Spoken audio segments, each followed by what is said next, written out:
Sa alak-alakan, sa likod ng tuhod. Wala kang opera? Wala ko. No. Gallbladder removal. Okay. Ano pa? Ano pa? Kailan yun? Since ano yun? Gallbladder removal.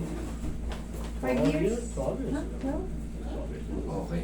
No problem pag mga ganun. Ang ina-avoid lang naman natin yung mga fresh. Mayari, mga months pa lang, baka inisip nyo matagal na yung mga 3 months, 4 months, hindi. Baka mag-internal bleed pag nadabing. Pero yun, other than that, wala na. So, BP, meron high blood pressure. No problem. Wala yan. 10 years also. Pero ito nyo, nag-high blood si sir, pero yung katawan niya, fit o kumbaga, parang wala lang. Pero yung high blood kasi, hindi sa ano, hindi pukit mataba ka, hindi pukit payat ka. Yung bloodstream, lumalapot. Yun yung ano natin, lumalagkit. Ngayon, bossing, other than that, nana, This one. Achilles tendon. Hindi na, ito lang. Yeah, Achilles ko ito eh. Achilles na yan. So yung pag ano ka, taas, hindi nang pababa ng stairs. So nagra-radiate na yung dito. So pag ako ko sa mga step, may pain na konti. Hindi naman. Pag mga gano'n na, madali na. Ano kapag, so hindi ako makahiga ng boats tong side dito. Lagi ako straight.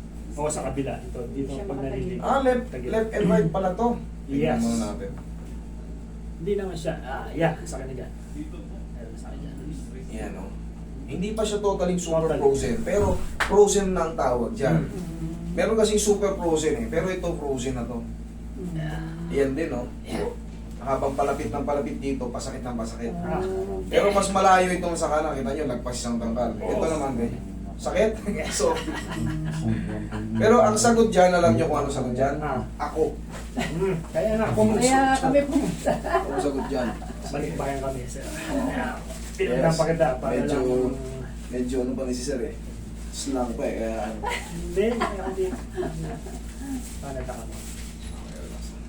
Pinahayo pa kita para lang maano na dito. Ay, walang ano yung sa abroad eh. Wala. Wala kayong... Bago pala ako pumunta sa'yo na meron na akong pinuntan sa Sa Quezon, Quezon. manghihilot. Kasi marami na rin followers yan sila. Malakas. One more. Relax. Nagkakatalo lang yan sa explanation kasi ang tawag sa ganito, yung mga frozen shoulder na yan, hindi kaya yan ng isahan. May natitira dyan, tapos kailangan sundan mo yung ano, yung parang self-therapy na lang. Sinasabi ko lang na one shot delete kasi bakit? Umukay ka na, naangat na eh. Susundan mo na lang, ipapalo up na lang ng mga stretching nun. Yun na yung pinaka-therapy. No. Ayan. Palambutin ko muna double to eh. Left and right to, baka... Kalisin na yan eh, parang... Kaya? Ah, Yeah, good.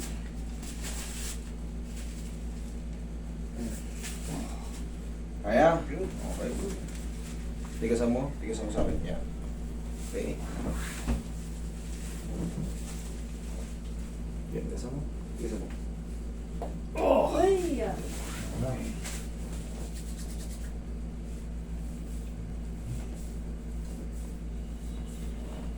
Ito na yung final. Dito pa lang, ayusin natin.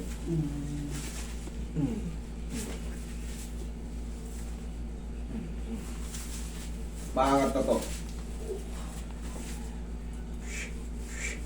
Kanina, kita niyo, lagpas isang langkan. Mas malapit na yan. Pero hindi pa tayo tapos.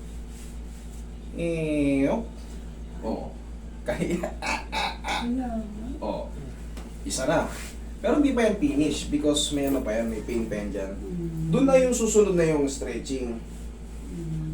Kanina ito, ganyan lang, masakit na agad. Oo. Oo. Abot na. Oo, diba? Pero hindi pa tapos. Laba ka. Relax na.